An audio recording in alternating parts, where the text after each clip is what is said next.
Assalamualaikum warahmatullahi wabarakatuh. Selamat pagi, Bu dosen dan teman-teman sekalian. Saya Hendy Reja Sabanajen, dari kelompok 2 kelas AK809 akan menyampaikan makalah berjudul Tinjauan Prinsip Good Corporate Governance dan Keterkaitan Antar Prinsip. Pada presentasi ini, saya akan menjelaskan latar belakang, landasan teori, prinsip-prinsip GCG, manfaat, serta struktur tata kelola perusahaan di Indonesia.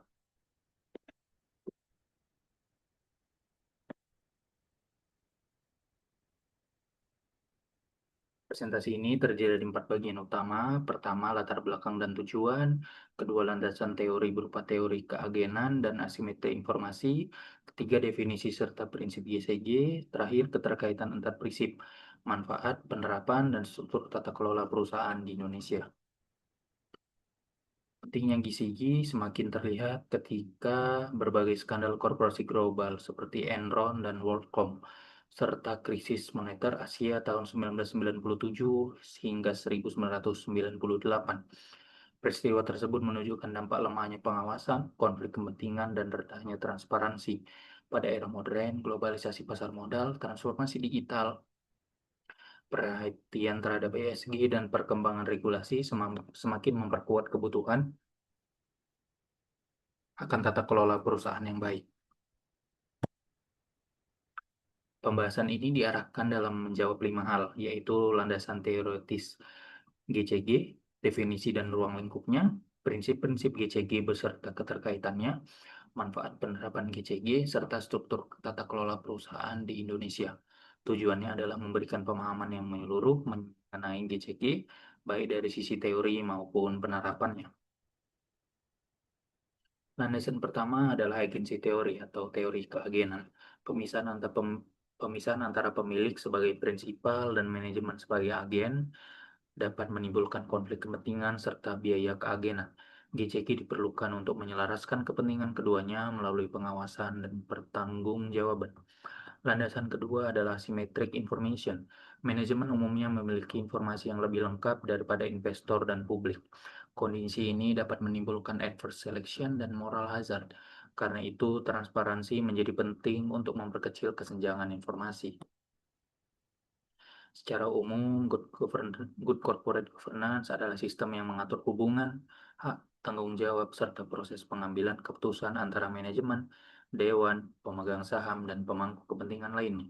OECD menekankan struktur untuk menetapkan tujuan dan memantau kinerja. Sementara itu, KNKG menekankan penciptaan nilai jangka panjang bagi pemegang saham dengan tetap memperhatikan kepentingan seluruh pemangku kepentingan. Prinsip GCG menurut G20 dan OECD mencakup 6 aspek. Pertama, landasan kerangka tata kelola yang transparan dan sesuai hukum. Kedua, perlindungan hak dan perlakuan setara bagi pemegang saham. Ketiga, peran aktif investor institusional. Keempat, pengakuan terhadap hak pemangku kepentingan.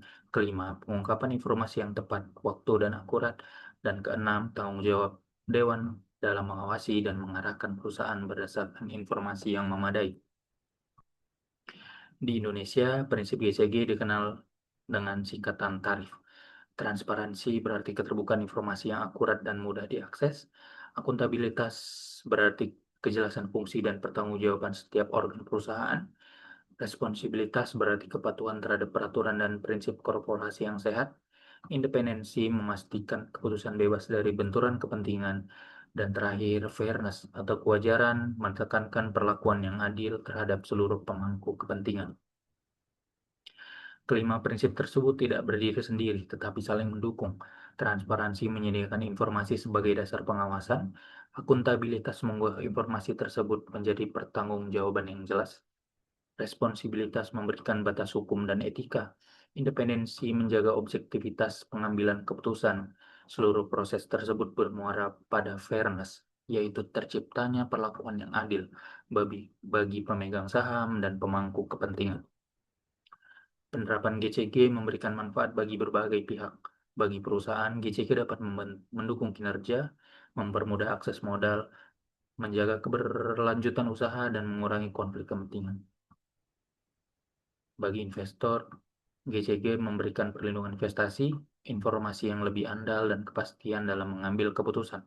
Bagi masyarakat dan pasar modal, GCG membantu membangun kepercayaan, meningkatkan etika bisnis, dan mendorong pertumbuhan ekonomi yang lebih inklusif. Struktur tata kelola perusahaan di Indonesia menggunakan sistem dua tingkat atau two-tier system.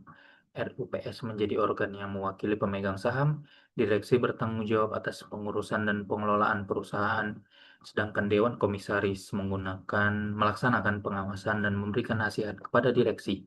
Struktur ini didukung oleh komite audit, unit audit internal, sekretaris perusahaan, serta komite nominasi dan remunerasi agar fungsi pengawasan berjalan lebih efektif. Sebagai kesimpulan, GCG hadir untuk mengatasi konflik keagenan dan asimetri informasi dalam perusahaan. GCG mengatur hubungan serta tanggung jawab antar organ perusahaan dengan tujuan menciptakan nilai jangka panjang. Di Indonesia, prinsip tersebut diterapkan melalui tarif, yaitu transparansi, akuntabilitas, responsibilitas, independensi, dan fairness. Kelima prinsip ini saling menguatkan serta memberikan manfaat bagi perusahaan, investor, masyarakat, dan pasar modal.